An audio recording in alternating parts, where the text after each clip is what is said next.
En la discusión del salario mínimo que hemos visto el día de hoy, lamentablemente la derecha se ha opuesto a que se reajuste el salario en nuestro país. Y lo hace principalmente porque está imbuida en una disputa por la conducción de su propio sector político, donde tanto republicanos como Chile Vamos están definiendo el liderazgo político del sector hacia el futuro y viendo quién está más a la derecha. En ese sentido, no es una propuesta que les acomode reajustar el salario mínimo y están haciendo pagar el costo de su propia disputa interna a los trabajadores y trabajadoras del país. Nosotros como gobierno no estamos de acuerdo con esto, se nos solicitó una propuesta de subsidio a las pymes para poder avanzar en el salario mínimo, con lo cual hemos cumplido, pero aún así se han opuesto a que se reajuste el salario mínimo para 946.000 trabajadores. Sí, esta medida afecta a 946.000 trabajadores del país y eso es algo muy grave. Esperamos que mañana se vea con mucha atención el debate que se va a realizar en este Parlamento, en la sala de la Cámara de Diputados y Diputadas, y llamamos realmente a que no vuelva a ocurrir lo que pasó con la reforma tributaria, donde se negaron los votos para poder avanzar en más justicia social, mayores ingresos para políticas públicas, y ahora se anuncia desde ya un rechazo al alza del salario mínimo y al subsidio y ayudas para las pymes. Eso sería una pésima señal para el país.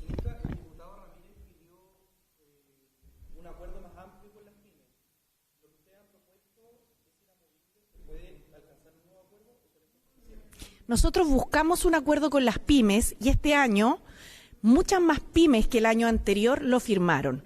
La verdad es que el año pasado la oposición sí estuvo disponible para aprobar el salario mínimo y hoy día, habiendo más pymes dentro del acuerdo, se excusan diciendo que no es suficiente, lo cual demuestra una falta de voluntad política. Ese es el punto. Entonces, si en definitiva no van a aprobar el alza del salario mínimo y el apoyo a las pymes, que lo digan de frente. Creo que eso es importante y la ciudadanía necesita saberlo. Si mañana se rechaza el salario mínimo, sin duda van a ver los trabajadores, van a ver estancado el monto de sus salarios y por tanto aquí no solamente se va a perder el reajuste, sino que otras ideas matrices que hay en el proyecto de ley, como aquella que prorroga la vigencia de la tasa del 10% del impuesto de primera categoría para las pymes. Por tanto, al caer la idea matriz del proyecto de ley, cae el proyecto de ley completo.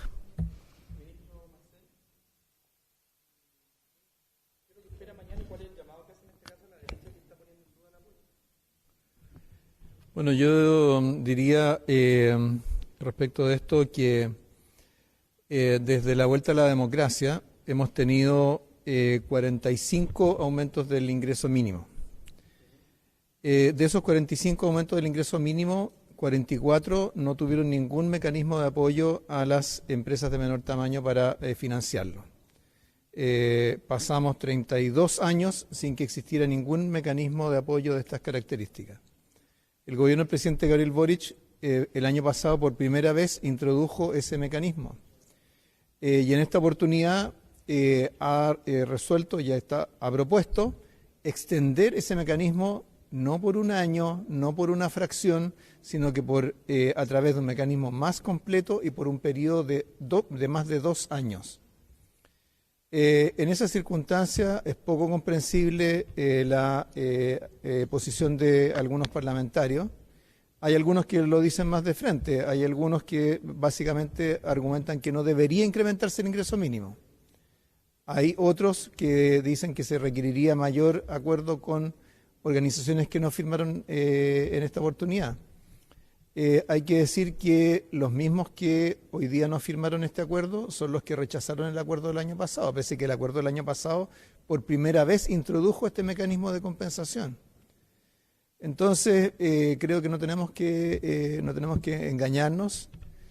No es posible tener propuestas que dejen contento a todo el mundo, sobre todo cuando muchos de ellos adoptan posiciones maximalistas en que se plantean subsidios permanentes, subsidios por la totalidad del aumento del ingreso mínimo, se plantea mantener permanentemente la tasa del impuesto de primera categoría para las pymes en 10% y además son los mismos gremios, las mismas organizaciones que se opusieron y que hicieron campaña en contra de la reforma tributaria.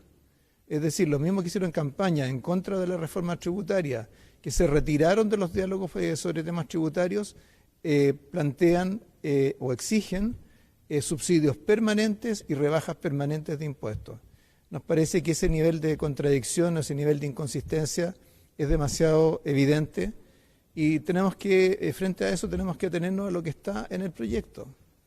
El proyecto contempla un aumento gradual del ingreso mínimo. En un plazo de 2 años se va a poder lograr llegar a los 500.000 pesos en julio del 2024. Están los mecanismos de apoyo a las pymes. Se posterga por 1 año el aumento de la tasa de primera categoría a la espera de que reconstruyamos o reestructuremos la propuesta tributaria para que ésta siga adelante. Eso es lo que se va a votar. Y eso nos parece que me parece que es bien claro como opción. Creo que el resto, en fin, no voy yo a especular sobre las motivaciones políticas para oponerse a este aumento del ingreso mínimo con esta compensación a las pymes, pero bueno, mañana veremos en realidad qué es lo que ocurre en la votación. Nosotros tenemos las cosas claras, los parlamentarios de nuestro sector también nos han apoyado a lo largo de toda esta discusión. Así que esperamos que mañana podamos discutir sobre el fondo de las cosas y no sobre argumentos procesales relacionados con una materia tan importante como el aumento del ingreso mínimo, como aquí se ha dicho, para casi 1 millón de trabajadores y trabajadoras.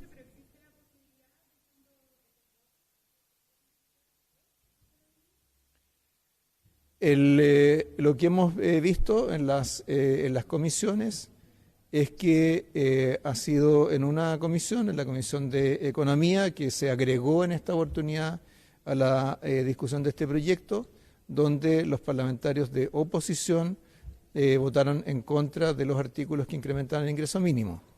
El resto de los parlamentarios, fueran parlamentarios de gobierno o fueran parlamentarios que no están ni en el gobierno ni en la oposición, o lo apoyaron o se abstuvieron. Eso es el precedente para lo que ocurre en la sala. Pero nuevamente, al igual que lo dijimos en el caso de la reforma tributaria, mañana quien vota en la sala se hace responsable de su voto. La votación de mañana no es para echarle la culpa a alguien más. La votación de mañana es para hacerse responsable de si votó a favor o en contra del ingreso mínimo, del aumento del ingreso mínimo a 500.000 pesos. Si votó a favor o en contra de que exista una compensación, un apoyo a las pymes para que puedan absorber el aumento del ingreso mínimo. Veamos lo esencial, aquello sobre lo cual se está votando, no los argumentos o narrativas que se puedan construir en torno a ese voto. Gracias.